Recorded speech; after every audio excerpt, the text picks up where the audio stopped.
welcome to another episode of Monroe MustHangs. I'm your host, David Spiegel, and with me today, it's not every day we get a professional athlete and coach on the show. So please welcome longtime professional rugby player and currently Monroe Rugby head coach, Tiffany Faaee. That was great. Oh man, thanks so much for having me, Spiegel. And happy Thanks for election joining the day. show. Yes, happy election day as we're recording this. Of course, it's going to come out after election day, so we'll see how things go. But again, thank you for joining me today. Like I said, a very well-esteemed coach that we are so lucky to have at Monroe. You enjoyed a 19-year professional career playing rugby all across the world. You've been a coach for a long time as well. Monroe is just, so far one of your stops. It's important to us because, you're doing such great work for our athletic program. We're so happy to have you here. But I want to start with the beginning for you. So, you've been involved in rugby for such a long time. Where did it all begin for you? Yeah, so I like this question, and I've been saying that it was in high school, but I think it originally started playing touch rugby for church. So it's kind of like flag football you guys have here. And every summer, all the churches in our region would get together and compete, and we play games like cricket, volleyball, and touch rugby was one of them. And I remember everyone was like, why are you playing? It's a boy sport, and then I started playing and they're like, oh, she's actually scoring a lot of tries. So yeah, you can keep playing. And I think that, the confidence from, playing for my church. And then when I got to high school and we learned that there wasn't a rugby team, but there was a rugby competition around us. My mate's dad was the groundskeeper and we asked him if he could coach us, and that's where it all started. So yeah. Long time ago. That is great. Obviously, it shows that you wanted it so badly that you had to find your own coach in high school. And then obviously that turned into a professional career. So what was the first step kind of going from competing in high school to finding your way into the professional ranks? Yeah. So, it wasn't it was mostly for fun for a lot of it. And I was that player that, coaches would invite me to camps, but it just, at the time, my priority was helping my family, So I was actually a late bloomer. All of my mates sort of relocated and moved over to the area where they would get selected from the most, but I stayed back home. So it wasn't until I actually was maybe my early 20s where I started taking it seriously and started trying out in rugby league. And I was very fortunate. The more camps I was invited to, the more opportunities, and I was able to play. I got selected for the Samoan league team and played against Australia in Samoa, in front of my family back in the islands. So that was nice. And then, moving over to New York, I landed in August, and by the following spring, I was selected for the USA team and playing in Canada, against Canada, and we beat them, which was a good win. But yeah, I don't know if that answers your question. It's all a bit Of course it does. A blur now. Yeah. Of course, you've done so much. And I should point out that, so you were actually born in California before moving back to New Zealand. So what was that like? What kind of had you and your family moving back to New Zealand? And then, of course, you started your career there and moved to different places of it before eventually finding yourself back in the States. Yeah. So, as a kid, I don't remember like details, but I remember enrolling in school in New Zealand. We lived in Samoa for 3 years. And so we came from California. We lived with my grandma in Samoa. I lost all my English and spoke fluent Samoan. We were learning it in school, but it's not the same. And then by the time I got to New Zealand when I was 10, I had to learn English all over again, which happened pretty quickly because kids are mean at that age, and if you can't speak or if you sound different, they're very keen to let you know. But yeah, it was, I don't know, I think For me, I guess I've always had an adventurous spirit. You know, I'm always like, what? Somewhere new, somewhere to go, and you get there, and then you just sort of roll with the punches. But yeah, from when I was 10, I pretty much moved back to New York when I was 31. So 21 years in New Zealand. Now, was it a desire to actually come back to the States and live in New York that brought you back here, or was it your professional career that, it just happened to have the opportunity to come back and play here? Yeah, so I actually didn't bring, I wasn't planning on playing rugby when I moved here, believe it or not. I was done with rugby when I made the decision to move over. And New York was a little bit far away from my family. I felt like if I was going to leave my family, it would be to the other end of the spectrum, because obviously in New Zealand it's all sunshine and beaches. But I landed in New York and I thought, whoa, this place is crazy and there's a lot of people and it smells funny. I think I want to live here. But yeah, it wasn't until I landed and then, I decided to play for New York Rugby Club. And then from there, I was invited to a camp. And then I was like, okay, yeah, I think I've got a few years in me. And let's see how far this will take us. A lot happened in 6 years. I can imagine so. What do you say is the best accomplishment you had in your professional playing career? Oh, definitely captain of the USA team at the World Cup. Surreal. Like just being in the squad was enough. You're pinching yourself daily that you're in that environment, that there's so many people that would do anything to be in your position. So you're making the most of it, and you're with all the sacrifices. And in the women's sports, we're still having to work and train at the same time, So even though it's professional, a lot of people aren't aware that it's not like the men's professional. Like I couldn't just wake up, train, eat, and play, and I'm getting paid. Like I still had to go to my office job 9 to 5. I had to go to the gym in the morning, do skills in the evening, while carrying around your very specific 4 meals for the whole day. And in New York, it's all on your back, right? You're not driving anywhere. But yeah, so to be selected for the squad and then to get the tap on the shoulder from the coach asking if I would captain I just cried on the spot because, yeah, I was not expecting it. And it was an amazing, amazing honor and experience of a lifetime. After, as your career was winding down was when you started to find coaching in rugby. What made you decide that coaching was a path that you wanted to take?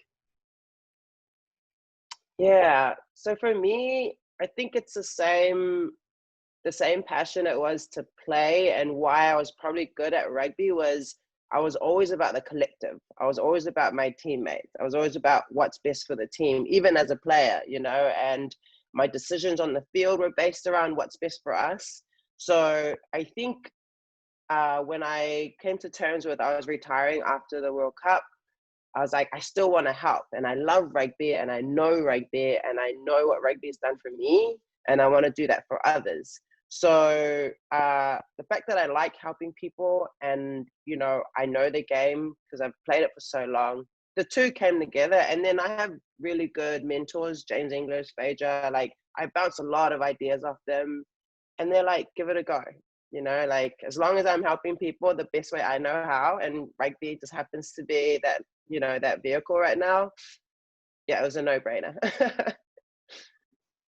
Well, like I said, I think we're very lucky to have you, as well as we've been in the very short history of the Monroe rugby team.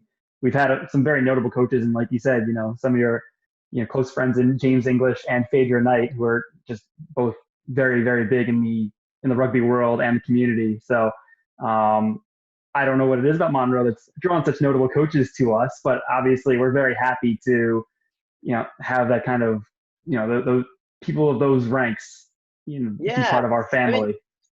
Right. I mean, Dylan Fawcett too, you know, he's the captain of the New York professional men's team right now. So, and Monroe offers a program that's pretty rare in the rugby community right now, you know, to have a sport, to have the belief in what the sport can do for people and to provide the resources is huge, you know. So of course it's in New York City, you know, and it's working with,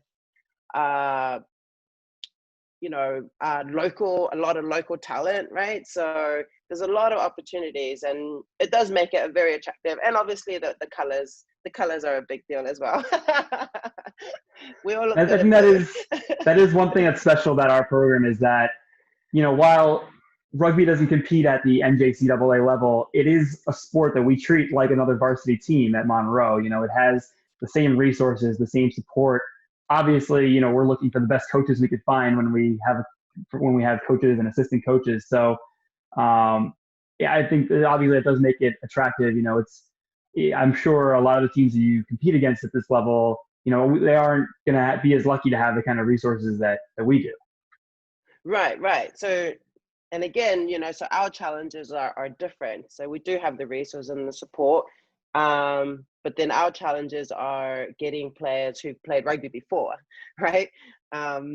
So we do compete really well, you know, and we've got major potential, but that experience, you know, is just, I think we're getting there now. Like, it's really unfortunate that COVID hit us, because I feel like we've had players in the program for like the last 2 or 3 years that were just sort of, you know, finding their niche within the game. So it's unfortunate, but you know, like most programs, we're all trying to make the most of the current pandemic or climate that we're in. That is certainly something we're going to be speaking more about soon. But one thing that I do want to speak about just to help our audience out is that, you know, this being in the United States and rugby not being such a prominent sport over here right now, is that, you know, a lot of the athletes I know that you're recruiting are playing rugby for the first time, and a lot of these people that we're probably speaking to today don't know the first thing about it. So, and this will go hand in hand with trying to teach a new athlete to the sport how to play. But what are some of the things that you kind of tell people about rugby when they're hearing about it for the first time? So it depends on my audience. There's so many perks, right? My favorite thing about rugby, and yes, I'm biased, is it's an inclusive sport where the rules are the same for the men and the women, right? The ball size is the same, the uniforms are the same. So that's my favorite aspect about it. It's accessible because you don't need a lot of equipment, right? So there are a lot of sports that, you know, we all want to grow up and play, but unfortunately, if we can't get all the equipment, you know, that's when rugby is good like that, because you just need a mouth guard. Obviously, shoulder pads, headgear are helpful, but not necessary. And then some cleats. And then what people like the most about it is when, obviously, some people see the ball for the first time and they just think it's like an inflated football. But they like the challenge of, wait, we have to run forward, but we can only pass the ball backwards, you know? So that's probably one of my favorite, topics to bring up, and just seeing, you know, especially the competitive ones sort of get the wheels spinning about how they can, you know, how they can use a sport and whether they can be good at it. I know from my perspective, just having not seen it too much until coming to Monroe and then seeing it live in front of me and just thinking like, wow, I could never do that, because there's such a toughness to it, and like it's definitely a gritty sport. And I think it's just one of those that I don't think gets the attention it deserves because of just the athleticism involved and the strategy involved. I mean, you know, you look at it and some people might look at it thinking it's so simple. You're just running forward, like you said, but I think there's so much more that goes into it, and especially just the toughness factor that you have to put into it. You know, I mean, maybe you could speak on that a little bit more than I can. Yeah, I mean, so my biggest another challenge is when I meet parents for the first time and they just see rugby as football without the pads, right? So I had this idea of, if I want to coach for me to coach at the youth level, I think I need to invite the parents and talk them through the tackle so they can see that it's actually safe, right? Then there's other parents who grew up and where they went to college, there was also a rugby team, and the rugby team was known as the party pizza. You play a little bit of rugby and then it's party for the rest of the week, right? Or the rest of the weekend. And they're walking around with broken noses, they're all limping into class, and it's like, oh yeah, that's the rugby team. So there's those parents, and you know, for someone like myself and our circles who are trying to change the game, you know, now that it's an Olympic sport, right? There's a lot of funding, there's scholarships, stuff that we didn't have, you know, especially in the US, I would even say 5 to 7 years ago. So now it's trying to convince them that yes, that did happen, but there are programs that are committed to, you know, driving rugby to be a more professional game, you know, and changing the image. But we get it. It takes time. And some of them have come around. You know, it's all about building that trust and them trusting that we literally will look after, you know, their kids if they, you know, let them come play rugby. And safety is such a priority in rugby. A lot of people don't like, they say that the referee's too whistle happy because he's blowing it every time he sees anything above the shoulder. But that's how important it is that, you know, we put this emphasis on it. But yes, to the untrained eye, it just looks like a bunch of people running at each other at full speed. But there's technique and strategies there. Absolutely, and that's definitely something I've learned as I see it more and more, and hear from you and hear from the other athletes that, you know, we've had at Monroe, and just from other people in my life that I've heard of playing rugby. So it's not, you know, few and far between, but I've heard it enough that there's so much more involved in it than just running forward and hitting people. So Yes. now when it comes to finding athletes, you know, coaching at any level, but especially at the collegiate level, when you are looking for a specific thing, for the athletes that don't have experience in rugby, what are some of the things you usually look for to when you think this person can absolutely play for my team? Definitely good hands. You know, so a lot of basketballers stand out straight away when they come to rugby because they're very used to catching, you know, obviously using their hands, any speed, and the basketball is bigger. Some footwork, you know, if your coordination with catching a ball, you know, being able to control your body. But most of the time, and this is going to sound cheesy, because rugby is such a new game, I don't mind using it as a way for people to explore what they're capable of, you know. So I get a lot of people who have never played sport at all, and I'm like, yeah, you know, I don't mind bringing them along too. Like our practices, especially right now, are so slow, and it's allowing me time to really get into those details that I don't get to do often during season. So yeah, at this, obviously love the hands, footwork, the rest we can work with, you know. And because rugby is a sport where we need all different sizes, right? We need the strong, bigger players to get us that go forward, you know, into contact, but we also need the evasive players to run down the sidelines, you know, to score those tries. We need people who can kick, because obviously that's another way we can go forward.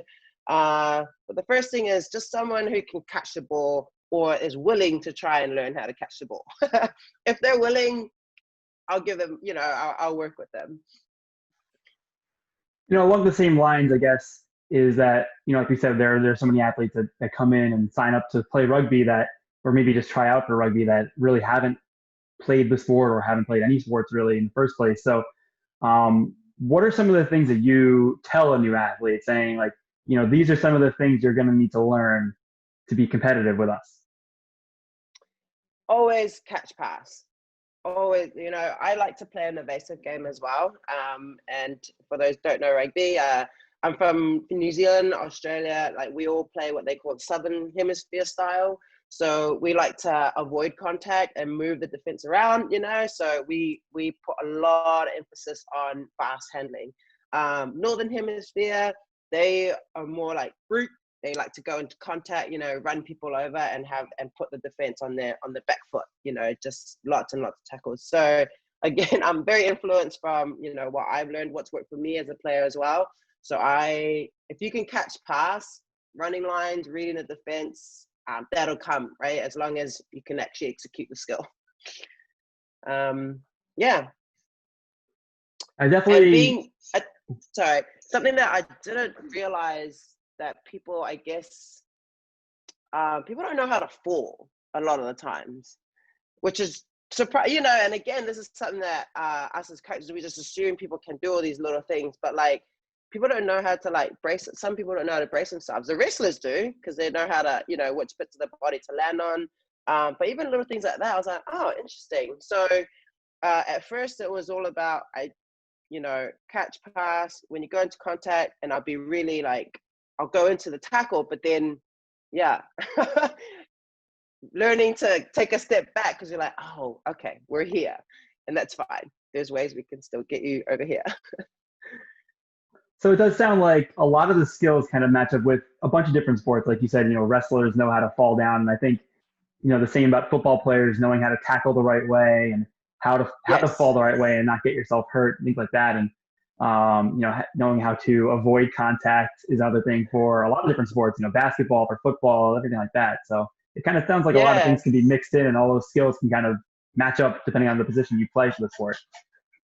Oh, I love it. Like I'm having to watch basketball and football so I can learn the lingo, because I get so many crossovers that I'm trying to give them an analogy that they can relate to, you know. I think for football, my biggest challenge is reminding them that the game doesn't stop at the tackle, because they go hard out, right? And then they disappear. It's like, where are you? You know, because you know, the athleticism to be a football player is so explosive. You go from 0 to 100. Whereas rugby, you're hanging around the 40 to 80, you know, for the most of the time, learning to exert, but also know how to recharge and get yourself in position. So it's, yeah, it's fascinating for me. I enjoy it a lot, because in the end, they're doing rugby. They don't know it. They're still thinking that they're doing football and basketball, you know. And it's not till we're doing some film, and I was like, see, you're doing it. How easy is it to teach new rugby athletes like the terminology? Like, I mean, actually, we could use this as a learning experience for our audience as well. It's like what are some of the basic terms that in rugby that, you know, you're going to hear anytime you watch a match that people may not understand? So the I guess what we call the rugby identities, right, which are the bits that separate rugby from other sports, are the scrum. Okay, so that's a scrum restart. So if there's a penalty and the team chooses to scrum, that's when you see the packs, the eight versus eight, they engage, the ball comes down the middle, and then they fight for it. So that's one of the restarts. And what you'll find about rugby is interesting is every restart, it's still a 50-50 chance, right? So if your team knocked it on, I would win the scrum, which means it's my feed, but you still get an opportunity to push me over my ball. Okay, so and that's the big players are the ones in this pack here. We still got our back line. Line out. So when the ball gets taken out of bounds, you'll see that both teams will line up. The ball gets thrown down the middle, and again, it's a 50-50 chance to try and get it. So it's a cool game. It's I love that about the game, because yes, you're like, oh, either you knocked it on, or your mate knocked it on, but you know that when you scrum down, you can still win that ball back. You know, so that fight is always in you. What else? Rucking. So, and this is something, the first thing I have to teach my football players is, you know, at every tackle, there's a ruck, and with every ruck, there's an opportunity to lose the ball. So making sure that, yes, run, take space, but you can't isolate yourself really, because if you have to go to ground, you have to release the ball. And if you've isolated yourself and you're not around your support, the chances are we're going to lose possession, because while you're on the ground, you know, the other team can compete. So I think those are probably the bits that people look at and they're like, what's happening? And then, you know, they get really confused. But those are also the words that you hear a lot with the commentating. I would say also we should probably hit on as well, like, how do you score in rugby? Yeah. Oh, right. So football, you just need to cross the line, right? Whereas in rugby, you have to actually put it down with pressure. So your whole body doesn't even have to cross it. You can just dot it down once you go over the line with the poster. But there has to, like, there's been a few, they will take away tries, especially at the top level with the video referees, if you reach out and you happen to lose the position, you don't have control of it, and then you try and get it down, that won't count as a try.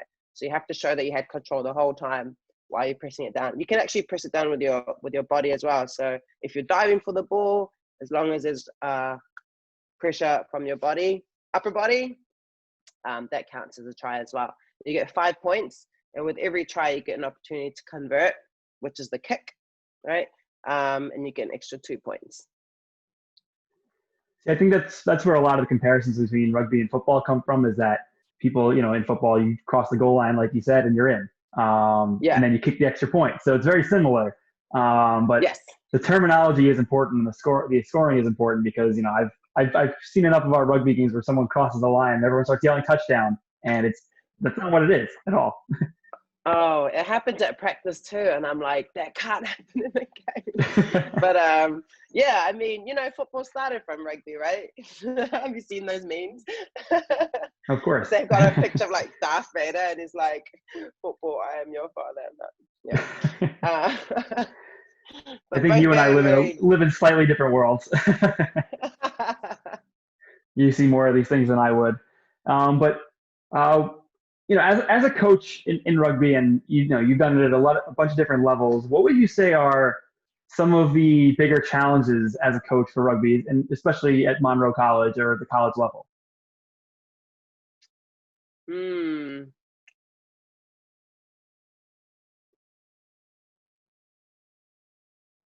I should say it as well. Like, what are some of the things you've experienced that have been some of the bigger challenges, especially in the last couple of years?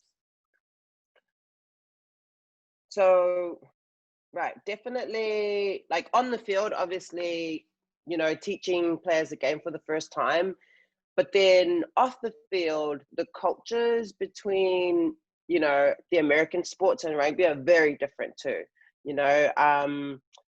In New Zealand, we embrace, you've seen the All Blacks before every game, they do a haka, right? The haka's in Māori. Not everyone in the All Blacks is Māori, but they respect the legacy of, they respect the legacy of the country, and they're calling upon the ancestors, right, to come while they prepare for war. So that's essentially what the haka is. And it was one of my challenges as a captain, because I was like, what is the equivalent in the US? Like, what's something that can unite all of us?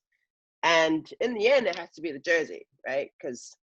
So for Monroe, again, there's perks from getting players from different athletic backgrounds, because I get to see the game very differently, and I love it. I let them just go at it. But it does become a challenge when I'm trying to bring them together off the field, right? Because I find that a lot of sports promote individualism. There's a lot of me. And I get that. As an athlete, it's hard to find that balance, because you want to be humble, but not too humble where you're letting opportunities pass, right? You've got to find that balance of being confident in your ability and your work. But especially for, any program I'm with, I'm big on culture. I don't care if we lose every game until we get the off-field stuff right? And I get a lot of my players, we win, but they don't think I talk about winning enough. Because I'm like, I just need you to do your best and come off that field being proud, right? Because I've been in teams where we've won and we've come off like we lost because we didn't play our best. So I think that's probably one of my challenges. When I took over Monroe, one of our men's team lost the player the season before I came on board, and Desmond Johnson. Yeah, Desmond Johnson. Yeah, so he passed away, and I didn't know about it. And we did well. That we made the quarterfinals that year, and we were up there playing. And I was giving his jersey or the number to another player, and there was this big hustle. And I was like, "What's happening here?" And they're like, no one can wear that jersey," because that was Desmond Johnson's jersey. And I'd never heard of that before, right? And I was like, "Oh, okay, I see what's happening right now." So I said, I had to, there's no time. Like we're getting ready for this game. So I had to bring them in the circle. And I was like, look, and where I'm from, the best way to remember a player and to continue that legacy is to wear this jersey with pride and add to that, right? In respect to him. And there were tears, and I was like, wow, like I love this passion too, because I'm like, all right, we care, right? And it's good to care. Now, how do we channel that, in a positive way, and how do we get that reflected on the field, because so it was interesting for me because I wasn't expected to deal with that on the fly sort of before a kickoff, but I was very, very fortunate, and I felt very blessed that I was able to talk to them and they listened and they went along with it. Like, they trusted me. And in the end, we won. We beat the team that they haven't been able to beat for like the last 2 years or something. And the boys were just like at the next level. And then they were also like looking up, and saying that he was with them. And I was like, that's what I meant. So I was just getting goosebumps telling you that story because I forgot about that day. Like, I haven't thought about that day for a while. So I'm grateful that we're having this conversation because it's taking me back. Like as a coach, you're just going, you're processing so much and you're looking ahead that it's nice to look back to at some key moments, pivotal moments, with you and your program or the players you have in front of you.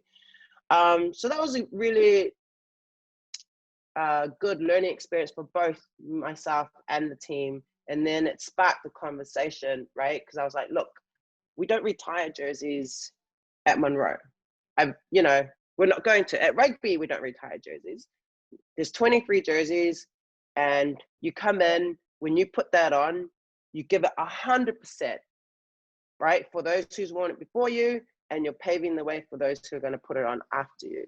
And it's something that's a way rugby's always been raised. Like, it's all about, playing for a bigger picture. But they were hearing that sort of perspective for the first time. And I think looking back, I'm glad that I approached it the way I did, because I had to be really patient. We didn't have much time. But in the end, they were happy. We got the win, and it gave us some things to talk about as a team, like how do we continue to grow. So so there's that. But culture is always going to be a tricky one because it's going to change every time you get new personnel, because even with your own group, if you have them, you're always going to want to evolve. You're never going to go, boom, we've got it, that's it, no more work needs to be done. So when people come on board, we're trying to get ourselves to a position where we go, no, this is how we do it at Monroe, and it's not just my voice, so we're getting there. But, that was obviously one of the more tragic things to happen in the Monroe College history is when we did lose Desmond Johnson, and I know that was tough for the entire college community and the athletic department. It's just a well-respected and highly regarded athlete, student, friend that a lot of our teams really came together that day, and it was very tough for us as a community, and it's good to see that the team was able to honor him and thanks to your teachings there, be able to move forward and really kind of use it as motivation as well. So that's the first time I've heard that story too. So that's wonderful what the team did that day.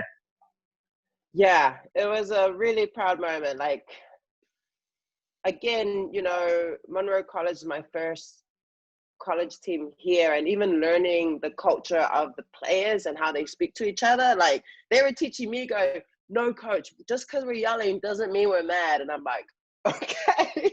I was like, I'd go home sometimes, I'm like, I feel like they were mad at each other, and I'm like trying to figure it, because I'm like, I do not talk to my teammates that way. But again, it's me meeting them where they are, right? That's how they talk to each other. They're comfortable that way. I'm like, you know what? Whatever gets you at your best on the field, I got you. I will learn how to, not read things and not take that, just ask them rather than judge by body language. Hey Mustangs, I just wanted to tell you about the brand new Monroe MustHangs sideline store, powered by our apparel partner BSN Sports. Create your own unique piece of Mustang gear by choosing from hundreds of apparel options, colors, graphics, and your choice of the new Monroe MustHangs logo collection. Through the end of November, you could take 15% off when you spend $85 or more on the Monroe MustHangs sideline store. Just use the code NOVE20, that's NOV20. Visit the Monroe Mustang sideline store at monroecollegemustangs.com/shop and gear up for the new school year. You've hit on some of the challenges here, and one thing I do want to hit on a little more is that you don't always see it that you have a coach coaching both the men's and women's team. Obviously, we see that with cross country, we see it with track and field, but for a sport like this, you don't really always see it with rugby, and especially being a female coach that gets to coach male athletes. What's it like, kind of balancing not only just coaching two teams in general, but having to coach a female team and a male team at the same time? Yeah, honestly, I did not know that it wasn't happening a lot. It was just a no-brainer to me. As in, I didn't know that it wasn't happening. For me, I think it's because I grew up playing with my cousins, and we played backyard rugby or whatever during lunchtime. So yeah, the decision to make that happen, it wasn't oh, sorry, I'm butchering this answer. But yeah, so I like it because, and they're going to kill me for this, I feel like the female athletes pick it up a lot quicker, and they tend to ask a lot of questions, like they don't want to move a muscle until they completely understand what I want from them from A to B, right? Whereas the boys are like, I'm still talking, and they're already starting to walk away, but then they come and execute it and they do it completely wrong, right? Because they assumed the rest of so it's an interesting balance. And what I love about them training each other is I hear them, the guys are like, oh shoot, what are we meant to be doing? And the girls are like, it's this. So they're helping each other out, and then obviously, athleticism, they challenge each other. I had a friend of mine come guest coach, and even she brought up that the social skills that they're learning, she's like, some of you guys probably wouldn't even talk to a girl normally, but you're on a bus together and now you're practicing rugby together, and I was like, oh, I didn't even think of that. So there's plenty of perks. And it's the perks of having the sport be like this. Like, obviously, if we had a different size ball for the men or the women, we wouldn't be able to do this, but I can with rugby. When it comes to contact, though, I separate them, right? And when it comes to set piece or prep towards game day, most of the time I let them, because that cohesion is important, right? So then I get them practicing with the personnel that they're going to be around for game day. But as much as I can, I train them all together. It's good for both of them. I agree, and it's interesting hearing your perspective on it, because a few weeks ago I spoke with our head women's basketball coach, Dana Warner, who was a longtime men's basketball coach before taking on the position of women's head coach, and just hearing the things that he experienced, the differences between the men's game and the women's game for basketball. While a lot of the rules are the same, but a lot of things are different too with that sport, and that's why it's interesting to hear your perspective on it, because you're actively coaching both at the same time, but also everything is the same. So it's, if people want to go back and listen to that interview, we could talk about the differences between the men's and the women's game.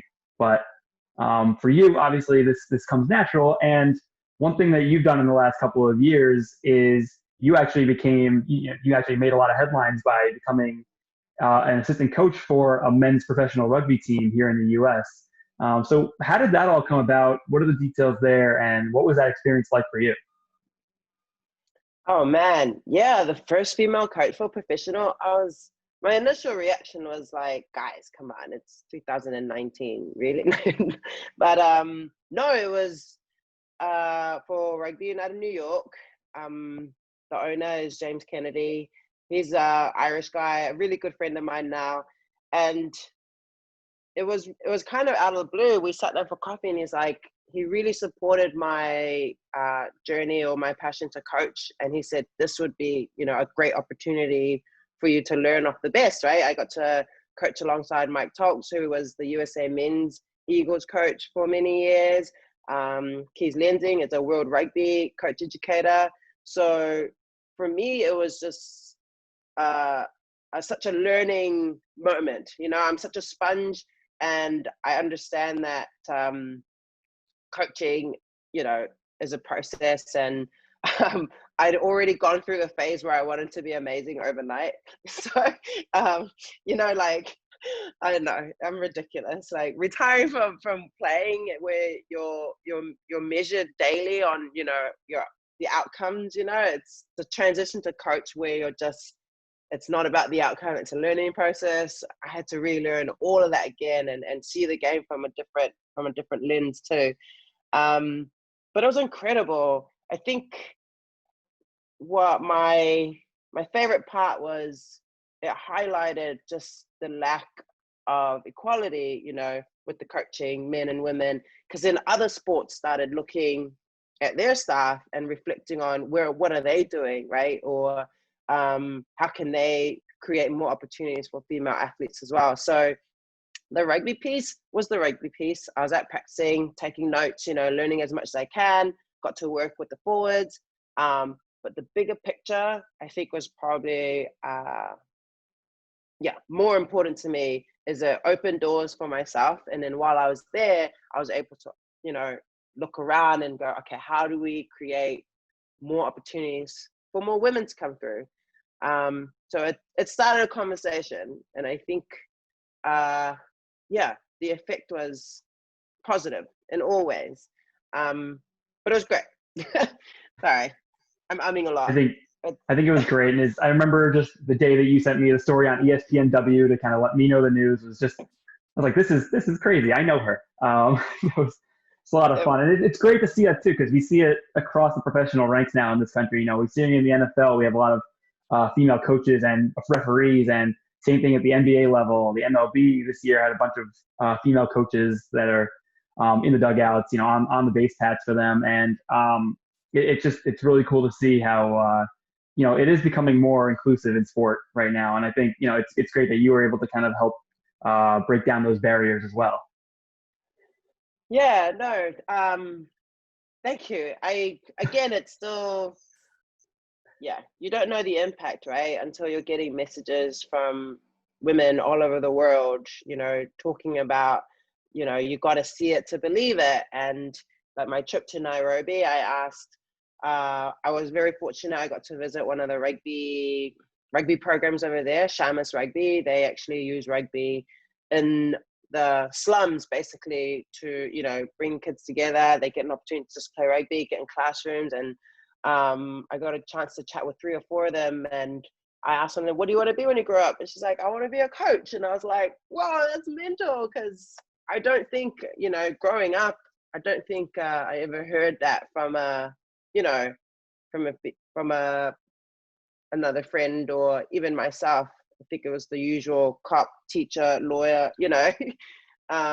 So yeah, I think that was probably it hit home for me then. And then I realized there's bigger things at play here, and how blessed I am. Of course. And obviously you've done so much with your rugby career, both playing and coaching and teaching and, you know, being involved in the community. But what are some of the other things about you that, you know, people may not know? Like, what are some things that you take a big interest in that are, you know, not necessarily even athletics, but just definitely not rugby? Like, what else is there? Oh man, good quick. I like to cook. I cook as much as I can. What else? I watch The Office too many times. But cooking. I've taken up hiking a little bit. It's a good question. Rugby's been taken over my life for so long. I think cooking is probably, when I think about it, I love going to the movies, but I can't right now because of COVID. But I used to have the movie pass, and you know, when it was like dirt cheap, where it was $9 a month and you can go as many times as you like. And there were moments in between working and when I had a few hours to kill before practice or I needed a nap, I would use my movie pass and just go to the cinema and either watch it or have a nap. But yeah. I guess a good follow-up to that would be, obviously we've had a lot of downtime in the last number of months, you know, kind of that March to August period when we were really, obviously for work purposes, we weren't really doing too much on the athletic side of things. So what were some of the things that you were doing during that time to stay busy or maybe get better as a coach, things like that? Yeah, I got another level 2 coaching certificate, and I got a level 1 for rugby league. And yeah, it gave me a chance to work on our Monroe Rugby booklet because, it's a lot of slides. I've never had an opportunity to really document down, plays and stuff. So it gave me a chance to work on that. We were doing Zoom calls with the team, until they all sort of bailed on me towards the end there. Like everyone was sort of super motivated at the first few and they all started disappearing on me. Lots of checking in with other coaches, high schools, what was happening there. I have a few friends that coach in high school. I tried running for like a month.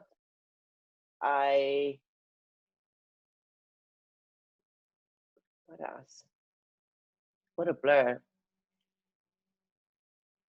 Zoom I definitely know how you family, feel. right? I think I called my family a lot more. I was reading a lot more. Made me realize I don't read enough. And there were moments of homesickness, but also happy that New Zealand were doing okay during the pandemic. I can't imagine what it must have felt for others who weren't near their parents or loved ones and, who are stuck in a spot that was, where it was pretty bad. But yeah, I hung out with my roommate's dog a lot. He became my COVID buddy. That's good. I know. I got our dog right here behind me too, sitting on this interview. So definitely helps pass the time, especially when you're at home a lot or just trying to go for walks or anything like that, just to keep yourself entertained and busy. Yeah, One she was thing. actually. Oh, sorry. No, go on, go on. I was saying she was actually giving me a hard time because she's like, "You're spoiling him," and then when we all have to go back to work, who's gonna be here? Like I was like, oh, didn't think about that stuff. But yeah, sorry. I've worried about the exact same thing. He's loves attention, being spoiled, and there's going to come a time when people aren't home as often anymore, and things are going to be very sad for him, I bet. But one thing I do want to close on is that obviously we are dealing with a tougher environment right now when it comes to athletics in general, but especially college athletics. And I've spoken to a lot of our coaches about this as well, just kind of dealing with the current environment and how it has challenged coaches and athletes and the administration of the college itself to really change things up and find ways to move forward. So what are some of the challenges you've faced so far in trying to get your team together for this year, trying to get a season together, and what are some of the things you've changed to your approach to coaching and philosophy and just even recruiting? Like I'm sure there are a lot of challenges here, but what are some of the things you're doing right now to kind of prepare for a season in the current landscape? Yeah. So for us, I see, especially at Monroe, we now get the opportunity to work on some skills that we don't often, get to work on. And I think for me, it's also learning more about each of the players, because we're having to check in a lot more than normal because of the pandemic, right? People are coping with the virtual learning very differently. So I think in terms of, as coaches, we're coaches / mentors / people that they want to talk to. And I think the coaching part is probably not top priority right now. Like I understand that rugby practice right now is an outlet at a different level, right? And for me, it's when we were told to quarantine a couple of, just for safety reasons, I was sad for my players because it's already such a rough time, and I see how much joy they get out of the practices, right? And it's because the dynamic at practices, without having to name rosters, without having to compete, there's no that competitive competition isn't there really. So it's actually a unique opportunity to build that culture as well, right? To start laying some really good foundations for us so that, you know, if all goes to plan and we're able to compete, we've already built that rapport, you know?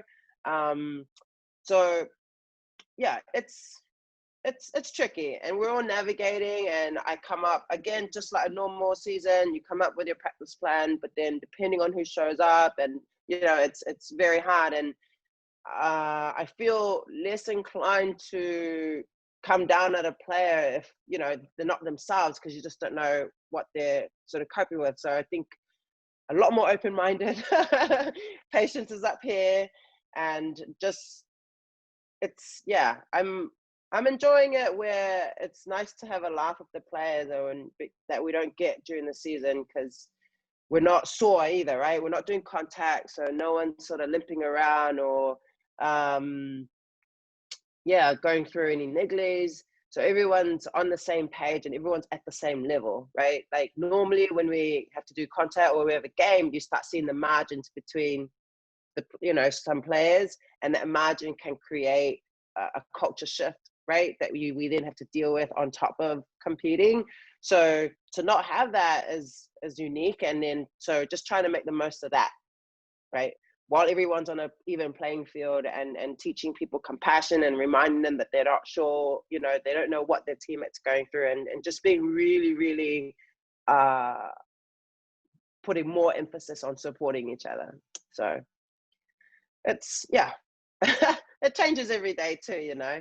Sometimes they want to just compete, and then you give them a session or a week where they're just going at each other and, you know, competing, and let the juices flow, and then there are times where we can slow it back down. But it's cool to be able to control the majority of it, because again, without the games, there's a lot more that we can control. I think from my perspective, at least, not being a coach of any of these teams, is that one of the things I find to be so admirable about all of our coaches right now is that they are finding different ways to adapt to the current landscape, and finding ways to still prepare for a season, and a lot of them just having so much more time to prepare for a season. Now, usually your team would be competing right now or finishing up their season, and so that's obviously a lot different. But you know, you're still seeing your team all the time. You're talking to them. You're learning about them, and you're seeing kind of the skills that they're developing. So, assuming things go well, we get everything right come the winter and spring, and we're able to compete again. What are some of the things you're looking forward to this year? Oh, just them playing, just putting them on the field and getting them to run at other people other than themselves, you know. It's cool playing against your teammates, but that can get pretty boring very quickly. So I look forward to them seeing their improvements as well, you know, because they don't see it at the moment, and, you know, it's everyone's at different mindsets, but for everyone to put that jersey on and to just give them that opportunity to play together again, you know, and just give them a chance to get on the field, play for each other. That's what I look forward to. I think a lot of us are looking forward to that with all of our sports, you know, really hoping that this season's gonna, you know, everything's gonna go well. We're gonna kind of keep this under control for the next couple of months.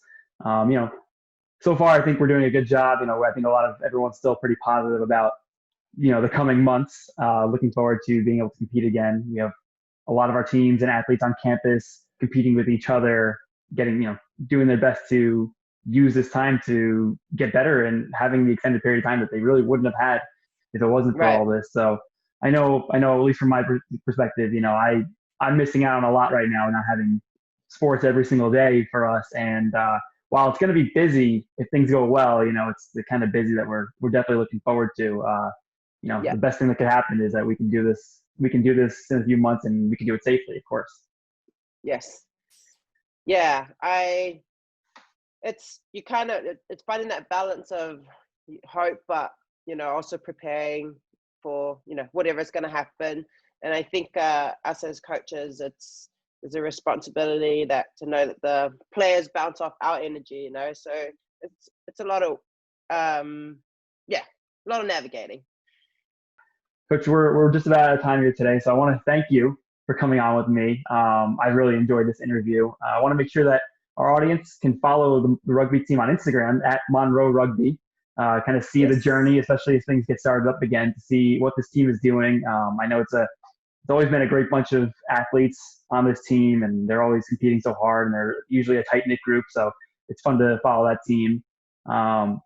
For everyone else at home, if you want to see the archives of Monroe MustHangs, where all the past 10 shows have been on our YouTube page, youtube.com/Monroe MustHangs. Follow us on Instagram at Monroe MustHangs, where it's on IGTV, also on Spotify, Apple Podcasts. Subscribe to us wherever you feel like. Listen to us, watch us on video. Coach, thank you again so much. This was great. I look forward to being able to hang out with you in person again soon. Yes, please. Thank you so much for your time. This was really awesome. And look forward to hearing the final product. All right. Well, thank you again. Take care. Stay safe. And to our audience as well, stay safe. And we'll see you next time.